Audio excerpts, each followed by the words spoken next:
अस्सलाम वालेकुम। उम्मीद है कि सब खैरियत से होंगे। आज का ये कस्टमाइज़ केक जिसमें मुझे सिटिंग रूम की छोटी सी अरेंजमेंट बनानी थी। यहाँ मैं फॉन्डेंट से ग्रे काउच बना रही हूँ। वाइट और ब्लैक फॉन्डेंट मिक्स करके मैंने ये ग्रे कलर बनाया है। क्लाइंट ने कलर स्कीम मेरे पे छोड़ दी थी, इसलिए मुझे ग्रे काउच ज़्यादा अच्छा लग रहा था बजाय के ब्राउन काउच बनाने के। रोज़मर्रा ज़िंदगी में ग्रे काउच रखना सिटिंग रूम में ख़्वाब है, क्योंकि बच्चे जल्दी गंदा कर देते हैं ऐसे कलर्स, लेकिन केक्स पे तो हम अपने ख्वाब पूरे कर सकते हैं ना। आप सब भी बताइए कि आपके सिटिंग रूम में किस कलर का सोफ़ा या काउच पड़ा हुआ है टीवी देखने के लिए, और उसकी हालत अब कैसी हो चुकी है। ये काउच की बैक है और इसको रेडी करने के बाद मैं इसको असेंबल कर दूँगी। और इसके नीचे मैंने ब्लैक कलर की बेस लगाई, लेकिन मुझे लगा कि शायद ग्रे कलर की ज़्यादा अच्छी लगनी थी अगर सेम कलर की बेस होती, लेकिन थोड़ा सा ड्रामा ऐड करने के लिए मैंने इसको ब्लैक ही रहने दिया।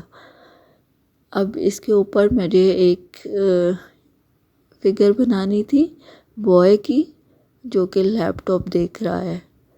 इन टॉपर्स के बारे में क्लाइंट की 3-4 रिक्वायरमेंट्स थी कि इसमें एक बॉय और उसके साथ डॉग, और बॉय के लैप में लैपटॉप और एक नेटफ्लिक्स की स्क्रीन बड़ी सी हो। बाकी कलर्स वगैरह मैं अपनी मर्ज़ी से ऐड कर सकती हूँ। ये फिगर्स मैं हमेशा सिंपल ही रखती हूँ, क्योंकि मुझे ज़्यादा कॉम्प्लिकेटेड फिगर्स तो बनाने आते नहीं कि उनके सारे मूव्स और एक्सप्रेशन बना सकूँ, इसलिए मैं जितना हो सके इसको सिंपल रखती हूँ। जैसा कि आप देख सकते हैं, फॉन्डेंट के टॉपर्स बनाते वक्त आपको किसी ग्लू की ज़रूरत नहीं पड़ती, क्योंकि ये एक तरह से शुगर होती है जो कि आपकी हाथों की गरमाइश से आहिस्ता आहिस्ता पिघलती रहती है, और जैसे जैसे ये रेडी होती है आप इसको एक दूसरे के साथ आसानी से ज्वाइन कर सकते हैं। जैसे कि आप देख सकते हैं कि मैंने कोई ग्लू इस्तेमाल नहीं की, और एक दूसरे के ऊपर रखने से ये आराम से स्टिक हो जाती हैं। ग्लू से यहाँ मेरा मतलब एडिबल ग्लू है। अगर आपकी फॉन्डेंट बहुत ज़्यादा ड्राई है और वो स्टिक नहीं हो पा रही, तो आप थोड़ा सा पानी लगा के इसको स्टिक कर सकते हैं।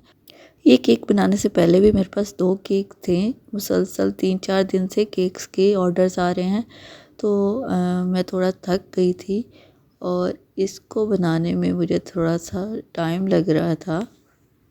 ज़्यादातर मैं कोशिश करती हूँ कि एक रात पहले ही मैं टॉपर्स बना के रखूँ, जब नेक्स्ट डे डिलीवर करना हो तो टॉपर्स अच्छी तरह ड्राई हो चुके हों। लेकिन क्योंकि काम मुसलसल था और ऑर्डर्स भी कंप्लीट होने में टाइम लग रहा था, तो ये टॉपर्स मैं उसी दिन बना रही थी जिस दिन ये केक डिलीवर होना था। इसलिए जब मुश्किल हो तो बहुत सी मुश्किलात एक साथ आ जाती हैं, और इस दिन राइडर भी जल्दी आ गया पिक करने के लिए, और मुझे राइडर पे अलग से गुस्सा आ रहा था कि इसको टाइम मैंने कुछ छोड़ दिया था और ये इतनी जल्दी क्यों आ गया। इसी अफरा तफरी में बहुत से केक्स की वीडियोस शूट होना रह जाती हैं, और कुछ ही मैं वीडियोस बना पाती हूँ, और बाद में अफसोस होता है कि वो केक कितना अच्छा था, काश कि मैं उसकी मेकिंग शूट कर पाती।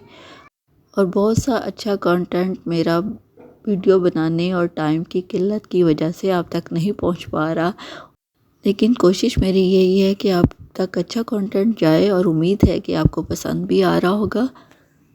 और जब मैं इस वीडियो की वॉइस ओवर कर रही हूँ, अभी भी मुझे कुछ टॉपर्स बनाने हैं जो कि आज शाम को केक पर लगेंगे, लेकिन मैं फिर भी बैठी आपके लिए वॉइस ओवर कर रही हूँ।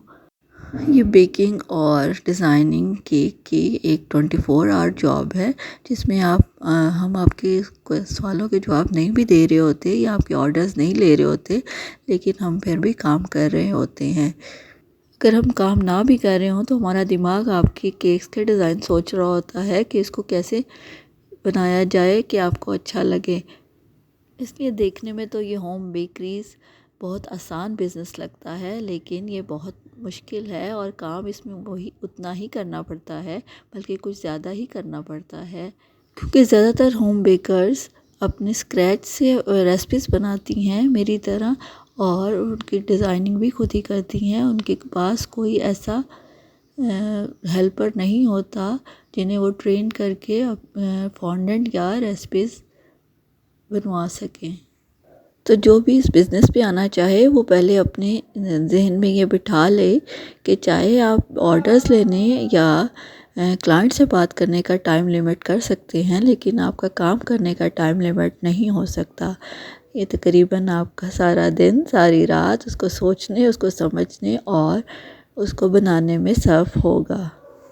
और ज़ाहिर है होम बेकर्स के पास सिर्फ बेकरी का काम नहीं होता, बल्कि घर का काम और बच्चों का काम भी होता है।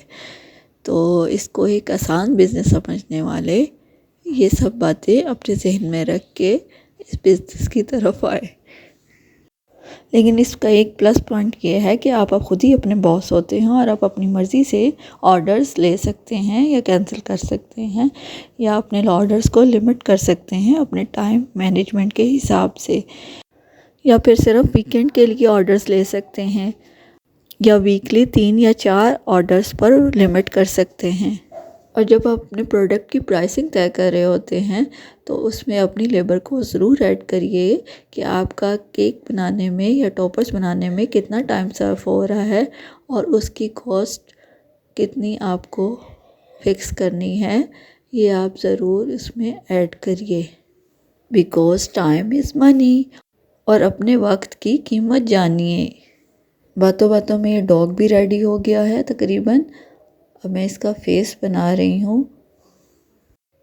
मेरी बेटी ने पूछ रही थी कि ये सब केक पे सो क्यों रहे हैं। वो बॉय भी लैपटॉप देखते हुए सो रहा है और डॉग भी सो रहा है, ये क्यों सो रहे हैं सारे। तो सिटिंग रूम का असल में मकसद यही होता है कि वहाँ सब रिलैक्स करते हैं और तकरीबन नींद ही आ रही होती है टीवी देखते हुए या कोई भी काम करते हुए। तो इसलिए मेरे ज़रा केक का थीम भी स्लीपिंग थीम ही लग रहा था।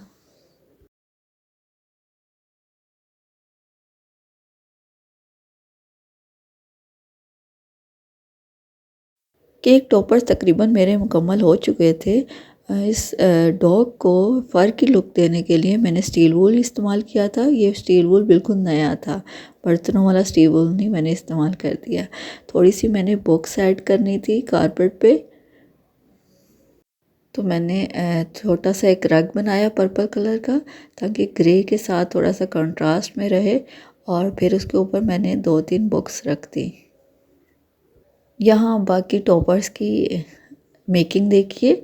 तो मैं ज़रा केक पे चॉकलेट लगा कर आती हूँ।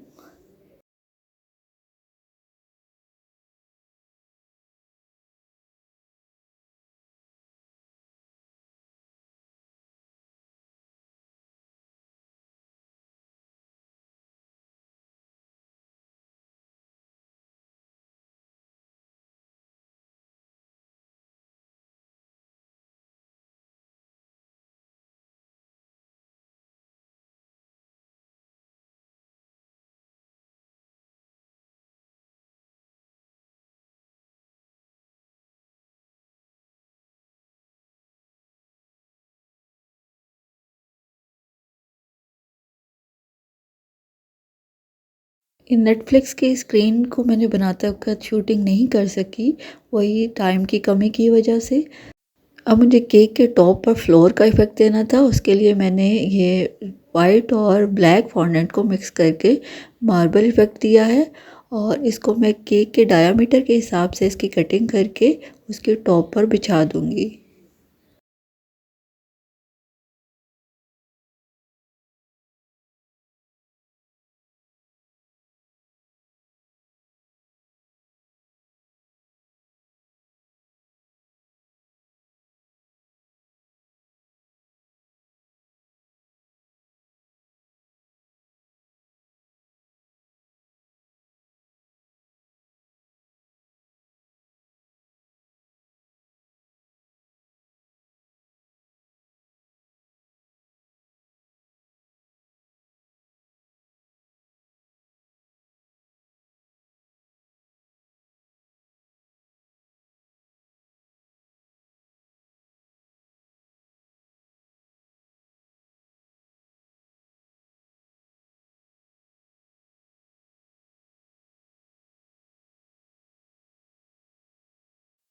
केक की कवरिंग मैंने चॉकलेट गनाश से की है, इसलिए इसके ऊपर ओवरऑल इसको कवर करने की ज़रूरत नहीं थी फॉन्डेंट से। इसको मैंने पहले से ही ठंडा कर लिया था क्रीम लगाकर। अब मैं इस पे टॉपर्स फिक्स कर रही हूँ। और टॉपर्स अगर आपके थोड़े लॉन्ग बड़े हैं तो आप इसको ज़रूर टूथपिक के साथ पिन करिए अपने केक के ऊपर। ये केक कहीं सरप्राइज़ के तौर पे जाना था, इसलिए क्लाइंट को इसके साथ फ्रेश फ्लावर का बुके भी चाहिए था, जो कि मैंने अरेंज करके दिया। उम्मीद है आपको ये डिज़ाइन अच्छा लगा होगा। मिलते हैं एक नई वीडियो के साथ, जब तक अल्लाह हाफिज़।